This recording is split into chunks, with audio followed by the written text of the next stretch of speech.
বৈষম্য বিরোধী ছাত্র আন্দোলন চলাকালে ঐতিহাসিক ৯ দফা দাবি তৈরি করা হয়েছিল শিবির সেক্রেটারির সঙ্গে আলোচনা করে, এমন চাঞ্চল্যকর তথ্য জানিয়েছেন বৈষম্য বিরোধী ছাত্র আন্দোলনের অন্যতম সমন্বয়ক আব্দুল কাদের।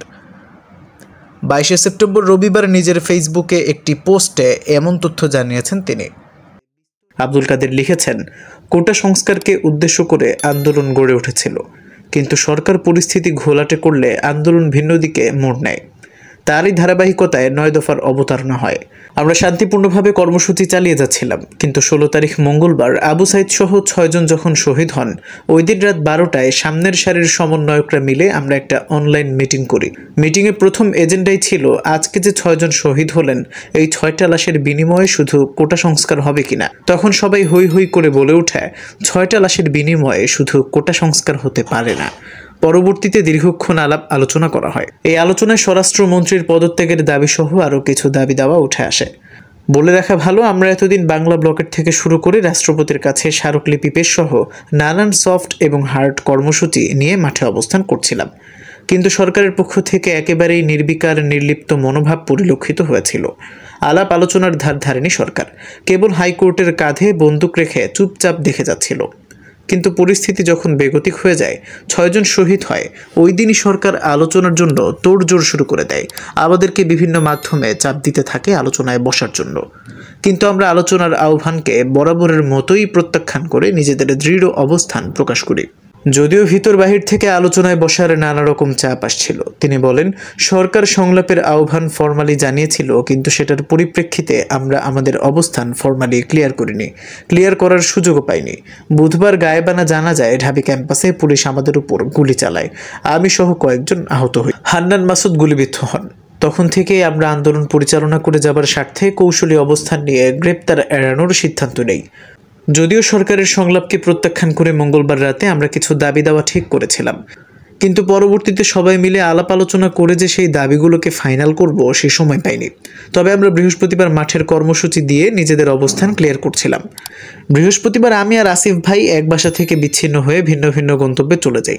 ওই দিন ১৮ তারিখ রাতেই ইন্টারনেট বন্ধ করে দেয় সরকার। আমরাও কর্মসূচি চলমান রাখতে, গ্রেপ্তার এড়াতে বারবার জায়গা পরিবর্তন করে বেড়াচ্ছি। কারো সাথে তেমন কোনো যোগাযোগ করতে পারছি না। আন্দোলনের শুরুতেই নাহিদ ভাই আমাকে ডেকে নিয়ে এক লোকের সাথে মিট করায় এবং পরবর্তীতে আন্দোলনের পারপাসে একাধিকবার ওই লোকের সাথে যোগাযোগ হয়। পরবর্তীতে জানতে পারি তিনি ঢাবি শিবিরের ছাত্র আন্দোলন বিষয়ক সম্পাদক ছিলেন, কিন্তু তখনও শিবিরের সভাপতি এবং সেক্রেটারির সাথে ওইভাবে যোগাযোগ হয়নি। শুক্রবার যাত্রাবাড়ি এলাকায় যখন আন্দোলন করছিলাম, তখন শিবিরের ঢাবি সেক্রেটারি ফরহাদ ভাই আমাকে ফোন দিয়ে বললেন, আন্দোলনরত কয়েকজন সমন্বয়ক সরকারের মন্ত্রীদের সাথে আলোচনায় বসতে যাচ্ছে। এত শহীদের রক্তের সাথে বেইমানি করছে তারা। আন্দোলন শেষ হয়ে যাবে, কিছু দাবি দাওয়া নিয়ে আন্দোলন চালিয়ে যেতে হবে, মানুষের সাথে বেইমানি করা যাবে না। আমি সম্মতি জানাই। আমাদের তো আগেই অবস্থান ছিল আন্দোলন চালিয়ে যাবার। তাছাড়া মঙ্গলবার রাতের মিটিংয়ে ঠিক করা কিছু দাবি দেওয়া আমার মাথায় আছে। আন্দোলন চালিয়ে নেওয়ার মতো মাঠে কোনো সিনিয়র নেই। আসিফ নাহিদ ভাইকে গুম করে রেখেছে। আমি ৭-৫ না ভেবে রিস্ক নেওয়ার সিদ্ধান্ত নেই। ওই দিন জুমার নামাজের পরপরই যাত্রাবাড়িতে কয়েকজন শহীদ হন। সবগুলো আমার চোখের সামনেই ঘটেছে। মানুষকে পাখির মতো গুলি করে মেরে ফেলেছে। এটা আমি কোনোভাবেই মেনে নিতে পারছিলাম না। তাছাড়া দীর্ঘদিন জেল জুলুম হামলা মামলার শিকার হয়ে হাসিনার এমন অবিচারের বিরুদ্ধে কথা বলে গেছি, মাথা নত করিনি। আমার পরিণতি কি হবে সেটা ঘুণাক্ষরেও কল্পনা করিনি। চোখের সামনে মানুষ মেরে ফেলছে, মানুষের কথা চিন্তা করে নিজের জীবনের কথা ভাবার সময় পাইনি। গত ৪ থেকে ৫ বছর ক্যাম্পাসে ছাত্রলীগ ফ্যাসিবাদের বিরুদ্ধে দীর্ঘ লড়াই আমাদেরকে দৃঢ়তা ধরে রাখার শিক্ষাই দিয়েছে। দেশের এই ক্রান্তি লগ্নে হাল ধরার সিদ্ধান্ত নেই। যাই হোক, কিছুক্ষণ বাদে শিবিরের সেক্রেটারি আমাকে আবারও ফোন দিলেন। বলেছেন, কিছু দাবি দাওয়া খসড়া আকারে করেছি, তোমার সাথে আলোচনা করি। আমাদেরও যেহেতু আগেই আলোচনা হয়েছিল অনেকগুলো দাবির ব্যাপারে, সেগুলো তখন ওনার সাথে আলোচনা করে সমন্বিতভাবে তৈরি হয়েছে ৯ দফা। তিনি একে একে কিছু দাবি বললেন, যেগুলো খুব কমন দাবি দেওয়া, যেমন স্বরাষ্ট্রমন্ত্রীর পদত্যাগ, ছাত্র হত্যার সাথে জড়িত পুলিশ প্রশাসনকে বরখাস্ত, সন্ত্রাসীদের বিচারের আওতায় আনা, ভিসির পদত্যাগ, যেগুলো 6 জন শহীদ হওয়ার পরে মঙ্গলবার রাতের বৈঠকের আলোচনাতেই আমরা ভেবেছিলাম। এছাড়া মানুষজন সোশ্যাল মিডিয়ায় এমন কিছু দাবি দাওয়া জানিয়ে আসছিল। শেষের দিকে গিয়ে শিবিরের সেক্রেটারি একটা দাবি অ্যাড করলেন, ক্যাম্পাসে ছাত্র রাজনীতি নিষিদ্ধ করতে হবে। এটা আমি মানি নাই। দীর্ঘক্ষণ আলোচনা হলো। পরে আমি বললাম, ঢালাওভাবে ছাত্র রাজনীতি নিষিদ্ধ করা যাবে না, এক্ষেত্রে লেজুর ভিত্তিক ছাত্র রাজনীতি নিষিদ্ধের কথা বলতে পারেন। পরে সেটাই ঠিক হলো, লেজুর ভিত্তিক ছাত্র রাজনীতি নিষিদ্ধ করতে হবে। এই হইল 9 দফা তৈরির পেছনের গল্প।